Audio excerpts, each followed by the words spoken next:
नमस्कार। पिछले वीडियो में हम लोगों ने जाना था वार्षिक परीक्षा 2023 के लिए कक्षा 12 विषय जीव विज्ञान के महत्वपूर्ण प्रश्नों को, और कुछ वीडियो में हम लोगों ने कुछ महत्वपूर्ण प्रश्नों के हल को जाना और समझा था। आज हम लोग इस वीडियो में एक महत्वपूर्ण प्रश्न निषेचन पक्ष घटना जो था उसके बारे में चर्चा करेंगे। तो आइए जानते हैं निषेचन पक्ष घटना क्या है। निषेचन पक्ष घटना के अंतर्गत भ्रूण का विकास, भ्रूणकोश का विकास, बीज एवं फल का निर्माण आदि सम्मिलित होते हैं। तो हम लोग इस वीडियो में भ्रूण का विकास के बारे में चर्चा करेंगे। किसका चर्चा करेंगे जी? भ्रूण का विकास के बारे में। तो पहले हम लोग समझते हैं भ्रूण का विकास होता क्या है। तो देखिए, जो ये युग्मज होती है जब निषेचन करती है तो उसके कुछ समय बाद तक विश्राम करती है। विश्राम करने के बाद यह वृद्धि करती है तथा विभाजन करके भ्रूण का निर्माण करती है। किसका निर्माण करती है जी? भ्रूण का निर्माण करती है। प्रारंभिक अवस्था में क्या होता है, एक बीजपत्री पौधा और द्विबीजपत्री पौधा में भ्रूण का विकास जो होता है समान होता है, लेकिन बाद में एक बीजपत्री भ्रूण का विकास और द्विबीजपत्री भ्रूण का विकास भिन्न भिन्न हो जाता है। तो सबसे पहले हम लोग समझेंगे द्विबीजपत्री भ्रूण का विकास। सबसे पहले हम लोग क्या समझेंगे? द्विबीजपत्री भ्रूण का विकास। तो आइए देखते हैं द्विबीजपत्री भ्रूण का विकास कैसे होता है। तो देखिए, जब द्विबीजपत्री पौधे में निषेचन क्रिया हो जाता है, क्या होता है जी? निषेचन क्रिया होता है तथा युग्मज बनती है। तो युग्मज क्या होता है, थोड़े विश्राम करने के बाद वृद्धि करती है। वृद्धि करने के बाद क्या होती है, अपने चारों तरफ सेलुलोज की बनी एक भित्ति का निर्माण करती है। सेलुलोज की बनी क्या करती है? एक भित्ति का निर्माण करती है। ठीक है ना। इसके बाद क्या होता है, युग्मज में अनुप्रस्थ विभाजन होता है। कौन सा विभाजन होता है जी? अनुप्रस्थ मतलब पट्ट विभाजन होता है, जिसके फलस्वरूप दो कोशिकाएं बनती हैं। कितनी कोशिकाएं बनती हैं जी?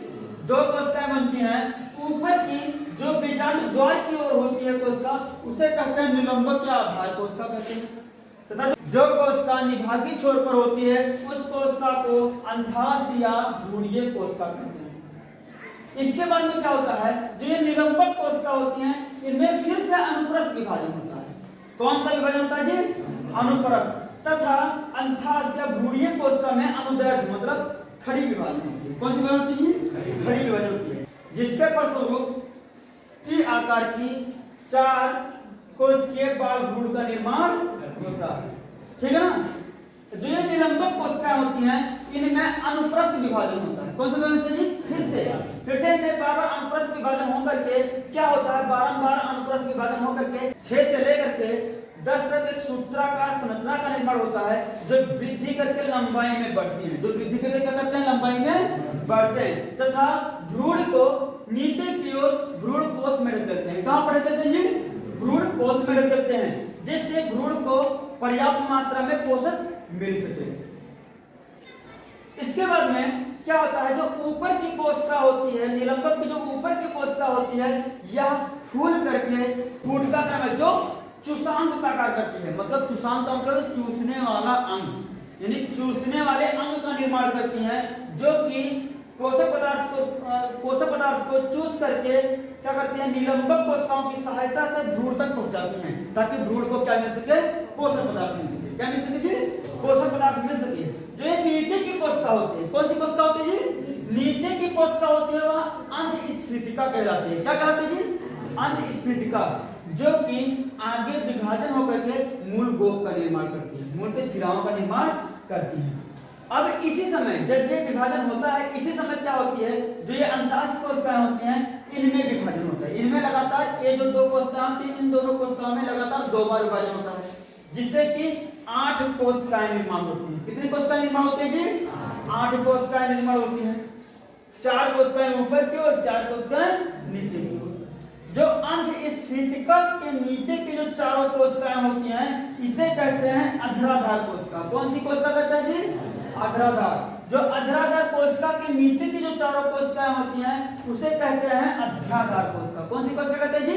अध्याधार कोशिका कहते हैं।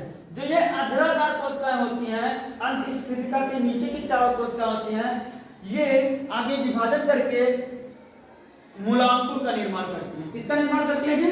मूलांकुर का निर्माण करती हैं। तथा जो नीचे की चारों कोशिका होती हैं, जो अध्याधार कोशिका होती हैं, ये आगे चल करके प्रांकुर का निर्माण करते हैं। किसका निर्माण करते हैं जी? प्रांकुर और बीजपत्र में बदल जाते हैं। ठीक है ना। फिर आगे की तरफ क्या होती है?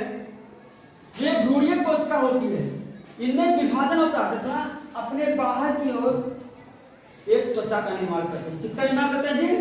एक त्वचा का निर्माण करते हैं तथा अंदर की जो भ्रूणीय कोशिका होती है इनमें विभाजन होता है। क्या होता है जी? विभाजन होता है तथा कुछ हृदयाकार संरचना का निर्माण होता है। किसका निर्माण होता है जी? हृदयाकार संरचना का निर्माण होता है, जिसके फलस्वरूप में वृद्धि करके बीज पत्रों का निर्माण होता है। यानी 2 बीज पत्र निर्मित हो जाते हैं।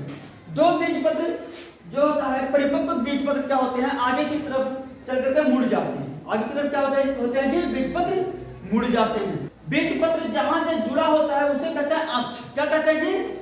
अक्ष कहते हैं। अक्ष के ऊपर का जो भाग होता है ये होता है प्रांकुर। क्या होता है जी? प्रांकुर होता है। क्या होता है? प्रांकुर, जो आगे चल करके तना और शाखा में प्रोटीन पर्वों का निर्माण करेगा। जो इसके नीचे की भाग होती है, ये वाली भाग जो होती है, यानी अधराधार कोशिकाओं से जो बनी होती है, ये होती है आगे चल करके मूलांकुर का निर्माण करते हैं। किसका निर्माण करते हैं जी? मूलांकुर का निर्माण, जो आगे चल करके जल में परिवर्तित हो जाएंगे। इस प्रकार से द्विबीजपत्री भ्रूण में विकास होता है तथा द्विबीजपत्र का निर्माण हो जाता है। ठीक है ना। समझ में आया जी? तो देखिए, अभी तक हम लोग द्विबीजपत्री भ्रूण के विकास को जाना। अब हम लोग सीखते हैं एक बीजपत्री भ्रूण का विकास, कि एक बीजपत्री भ्रूण का विकास कैसे होता है। तो हम लोग पहले जान ही चुके हैं कि क्या होता है कि शुरुआती दौर में, प्रारंभिक में द्विबीजपत्री और एक बीजपत्री भ्रूण का विकास समान होता है तथा बाद में भिन्न भिन्न हो जाता है। तो ये देखते हैं एक बीजपत्री भ्रूण में कैसे होता है। तो क्या होता है, युग्मज में क्या होता है, जो ये युग्मज होकर विभाजन करके निलंबक और अंतःस्थ कोशिकाएं बनाती हैं, द्विबीजपत्री भ्रूण में भी और एक बीजपत्री भ्रूण में भी। उसके बाद में क्या होता है, अंतःस्थ कोशिकाओं में लगातार विभाजन होता है, जिससे 2, 4, 8, 16 कोशिकाएं निर्मित होती हैं, जिसके फलस्वरूप जब विभाजन के फलस्वरूप क्या होता है, मूलांकुर और प्रांकुर का निर्माण होता है। इस प्रकार एक बीजपत्री भ्रूण का विकास होता है।